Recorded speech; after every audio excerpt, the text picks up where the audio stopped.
గోపి గారు చెప్పండి ఫైనల్గా. అచ్చెన్నాయుడు గారు ఆ రకంగా అర్హుడవుతాడా? తెలుగుదేశం పార్టీ ఈ స్థాయికి దిగజారిపోవడాన్ని మీరు ఎట్లా చూస్తారు? తర్వాత ఈ లడ్డూ విషయంలో తెలుగుదేశం పార్టీ సెల్ఫ్ గోల్ వేసుకున్నట్లేనా? సార్ కొమ్మినేని గారు, నిజంగానే తెలుగుదేశం పార్టీ లడ్డు విషయంలో సెల్ఫ్ గోల్ వేసుకుంది. అది ఎవరినో అంటే జగన్మోహన్ రెడ్డి అనే వ్యక్తిని హిందూ సమాజానికి ఉద్దంగా పెట్టేయాలి, హిందూ సమాజం జగన్మోహన్ రెడ్డిని అసహించుకునేలాగా చేయాలని మొదలుపెట్టింది. అయితే అది బూమరాంగ్ అయింది. తిరిగి నిజాలు వెలుగులోకి వచ్చేసరికి సిబిఐ రిపోర్ట్ కానీ ఏదైనా చూసుకుంటే మొత్తం ఈ కల్తీ అంతా కూడా టీడీపీ హయాంలో 2024లోనే జరిగింది అని చెప్తున్నారు. తర్వాత ఏంటంటే అది పవిత్రమైనటువంటి పుణ్యక్షేత్రం, దైవం వెంకటేశ్వర స్వామి. తర్వాత అక్కడ ప్రసాద వడ్డు అనేది చాలా పవిత్రమైంది. భక్తులు కళ్ళకద్దుకొని తింటారు. దానిలో పంది కొవ్వు కలిపింది, బాత్రూమ్ కెమికల్స్ కలిసి, ఆవు కొవ్వు కలిసింది, ఇట్లా మాట్లాడడం అనేది హిందువులు అవమానం.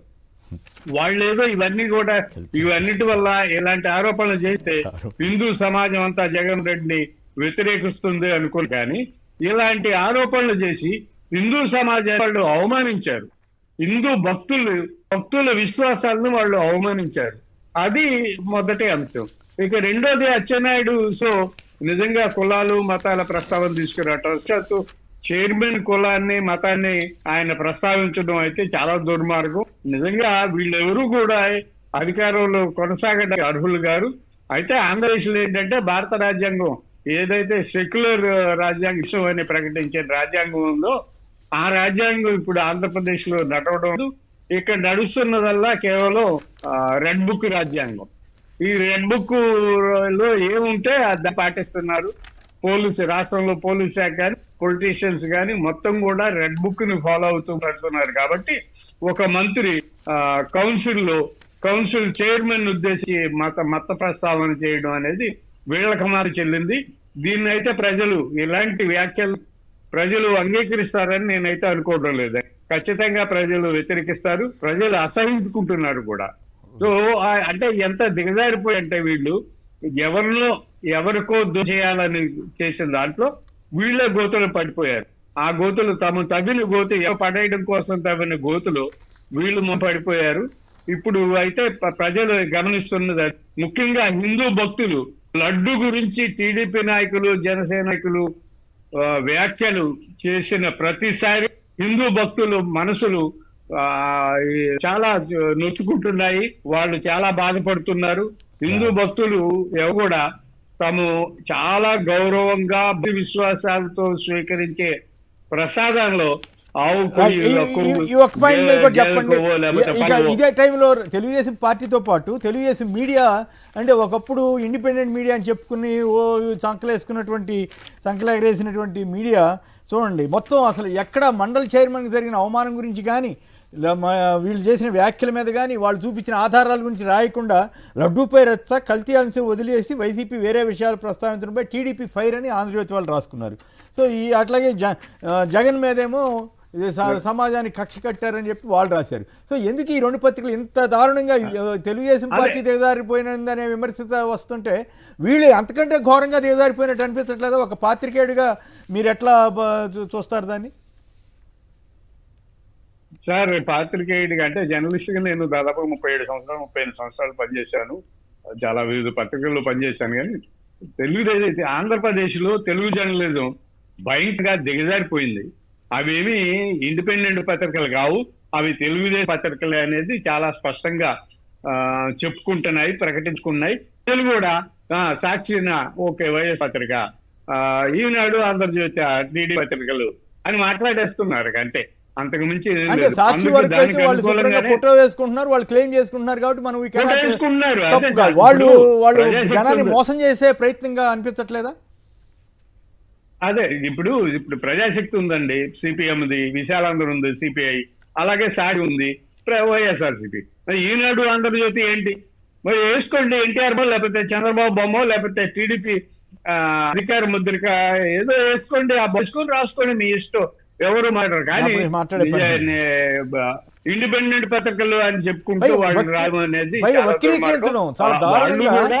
కూడా కాదు ఇష్యూని డైవర్ట్ చేసి అసలు మండల్ చైర్మన్ ఇష్యూ రాయకుండా ఏమిటి ఇంత నీచంగా మారిపోయినాయి అనే బాధ. మాబోటి వాళ్ళు ఆ రెండు అవును, చోట్ల అవును, పనిచేసి చాలా. వచ్చాం కదా, ఇంత దారుణంగా బాధ, నీచంగా బాధ. మారిపోయాయనే బాధ తప్ప ఇంకోటి కాదు. రైట్. లడ్డూ ఇష్యూలో నిజంగానే రాజకీయ కుట్ర, ఆర్థిక కుట్ర అని నిన్న అట్లాగే మాధవరావు గారు కానీ లేకపోతే చంద్రశేఖర్ రెడ్డి గారు కానీ చాలా పర్ఫెక్ట్గా వాదించారనేది జనరల్గా వచ్చినటువంటి భావన. మీకు ఏమనిపించింది? లడ్డూ ఆర్థిక కుట్ర, రాజకీయ కుట్ర అన్న కోణంలో తెలుగుదేశం సెల్ఫ్ గోల్ వేసుకున్నట్లేనా? రెండు రకాలుగా సార్. ఎందుకంటే మీకు 3 రాజకీయ పార్టీలు వాళ్ళు కలిపి పోటీ చేసిన తర్వాత ఈవీఎంలను మేనేజ్ చేశారనేది ప్రజల్లో కూడా చర్చ జరుగుతున్నటువంటి సందర్భంలో వీళ్ళు అధికారంలోకి వచ్చిన 100 రోజుల తర్వాత ఎత్తినటువంటి అంశం. ఎందుకంటే ఈ 100 రోజుల టైంలో ఏం జరిగింది, వైఎస్ఆర్ కాంగ్రెస్ పార్టీ కోర్టుకి వెళ్ళడం జరిగింది కొంతమంది, ఏదో ఈవీఎంలు బ్యాటరీలు ఛార్జింగ్ పెరిగినాయి అన్నీ. సో ఈ 100 రోజుల్లోనే ఒక విధ్వంసకర పరిపాలన వాళ్ళు చూపించేశారు. ఎక్కడ నడి రోడ్డు మీద రషీద్ వచ్చి మొదలుకొని వైఎస్ఆర్ కాంగ్రెస్ పార్టీ ఆఫీసులు ధ్వంసం చేయటం, తప్పుడు కేసులు పెట్టడం, 100 రోజుల్లోనే వాళ్ళు ఇలాంటి విధ్వంస పరిపాలన వాళ్ళు చూపించారు. చూపించిన తర్వాత కూడా జగన్మోహన్ రెడ్డి గారికి ఈ చూపిస్తున్నట్టు వీళ్ళు విధ్వంస పరిపాలనలో జగన్మోహన్ రెడ్డి గారికి ఆదరణ రోజు రోజుకి పెరుగుతూ ఉంది. పెరుగుతూ ఉన్న సందర్భంలో ఏం చేయాలి, జగన్మోహన్ రెడ్డి గారికి అరే ఇన్ని మేనేజ్ చేసినా 40% ఓటింగ్ వచ్చింది, దాన్ని ఎంతో కొంత ఒక తగ్గించాలి, ఒక 5% 10%. అందుకని ఏమేసాడు స్కెచ్, హిందూ మత ద్రోహాన్ని ఒక ముద్ర వేద్దాం. సామాన్యంగా మామూలుగా ముద్ర వేస్తే నమ్మరు కదా, 140 కోట్ల హిందువులు మనం అందరికంటే పెద్ద టెంపుల్ తిరుమల మీద వేస్తే జగన్మోహన్ రెడ్డి గారిని ద్వేషిస్తారు.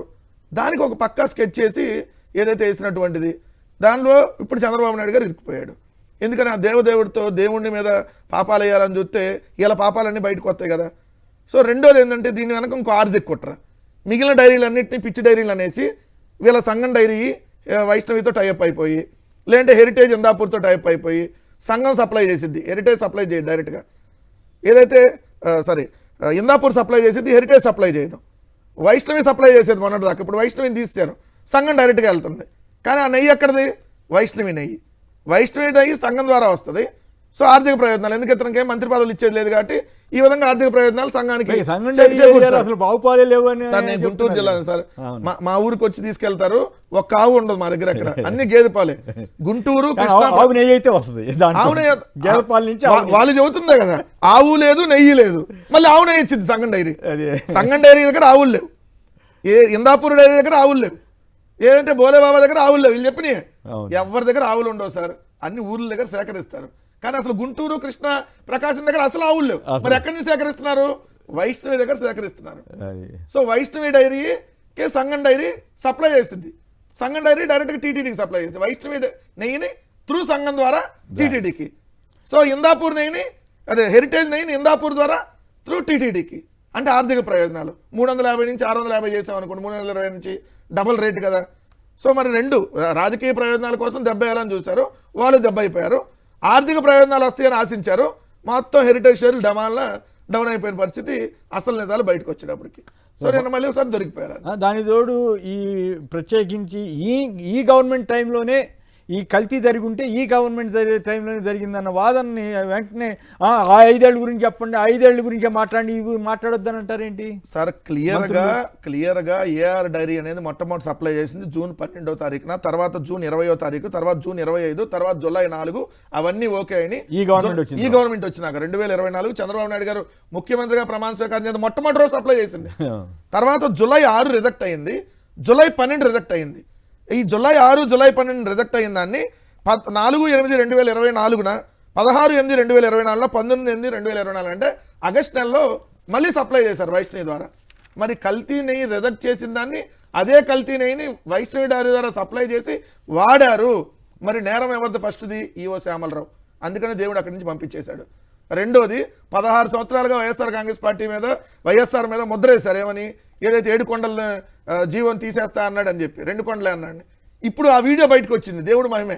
ఇప్పుడు దాకా ఆ వీడియో ఎక్కడ లేదు. చంద్రబాబు నాయుడు గారు ఆ బైబిల్ మహాసభలో మాట్లాడిన వీడియో 16 సంవత్సరాల తర్వాత బయటపడింది.